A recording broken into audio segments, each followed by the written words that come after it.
Heute haben wir einen Rohstein zum Schleifen in der Werkstatt, Olivin, auch bekannt als Peridot.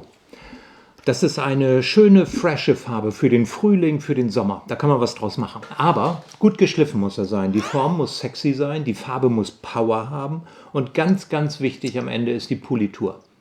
In diesem Video zeige ich, wie man einen Edelsteinschliff für ein bestimmtes Mineral optimiert und warum das strikte Einhalten optischer Gesetze den Unterschied macht, ob ich am Ende des Tages einen wirklich geilen Edelstein in den Händen halte, der im Schaufenster ganz alleine seinen Weg geht, oder ob ich einmal mehr eine müde Kartoffel im Lager halte, die einfach nur auf Gewicht geschliffen wurde.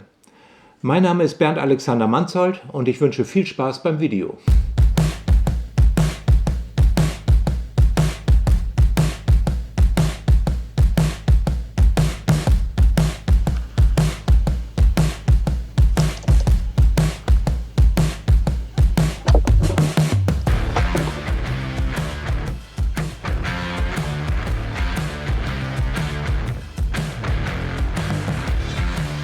Mit modernen Computerprogrammen lassen sich Schliffwinkel und deren Auswirkungen auf das jeweilige Mineral simulieren.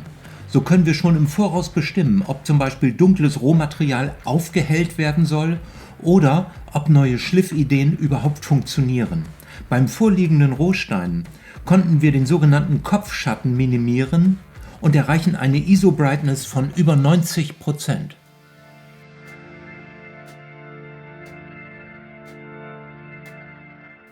Das Programm errechnet ein Schliffdiagramm mit genau vorgegebenen Winkeln. Moderne Facettiermaschinen sind in der Lage, diese Schleifwinkel auf den Stein zu übertragen und erreichen eine Wiederholgenauigkeit von nahezu 100%.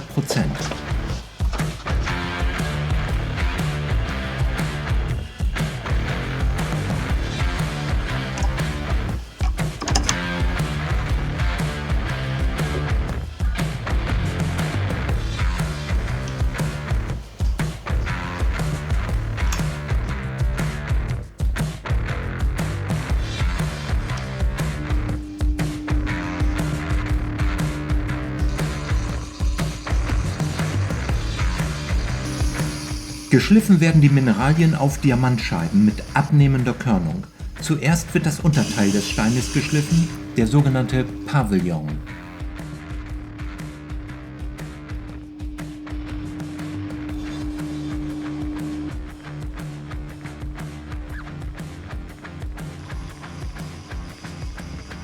Ich habe mich bei diesem Stein für eine moderne Navettform entschieden. So entsteht nach und nach die äußere Form des Edelsteins.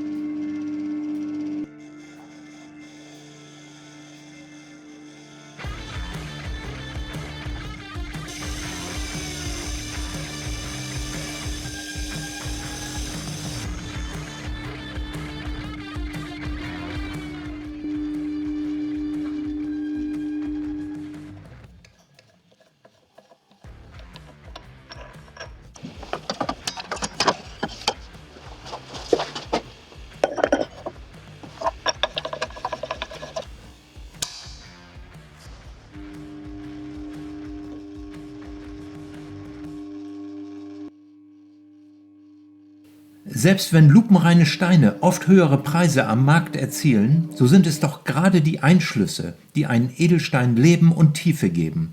Sie sind Zeugen der Entstehung des Minerals und berichten oft von dem Fundort.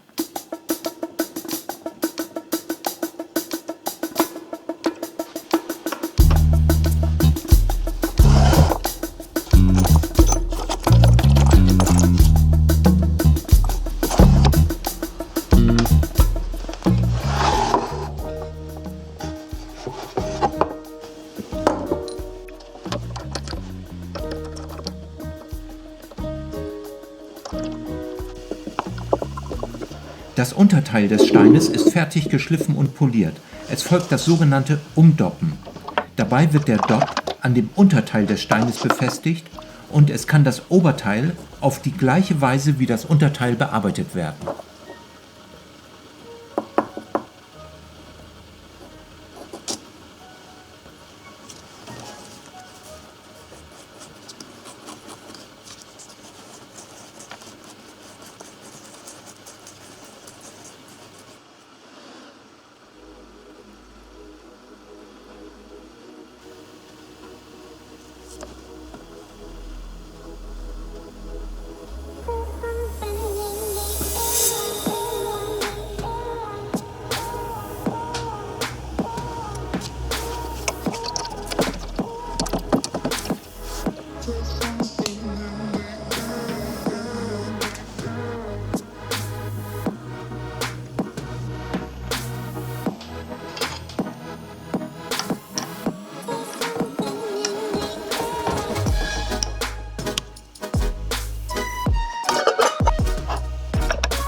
Der Stein ist an Ober- und Unterseite sowie an den Seiten fertig geschliffen. Um den Kleber zu lösen, kommt der Stein für einige Stunden in ein Lösungsmittel.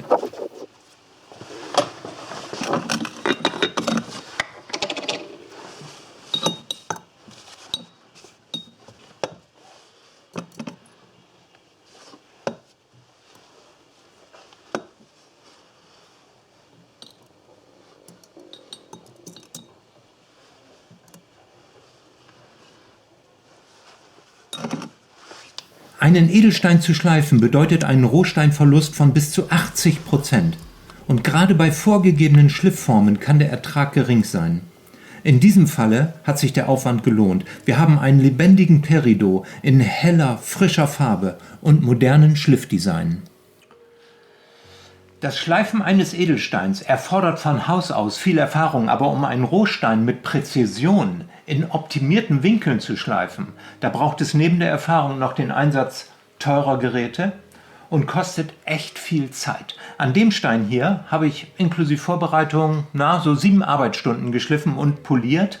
Das Polieren hat am längsten mitgedauert. So, da haben wir natürlich eine Gratwanderung zwischen dem angestrebten Ergebnis und dem Verkaufserlös. Ja, da muss man mal gucken, ob sich das noch lohnt. Aber wer beim Edelsteinschleifen diese Extrameile geht, der erhält am Ende einen Edelstein mit Wow-Effekt. Und der hier, der vergammelt garantiert nicht im Lager.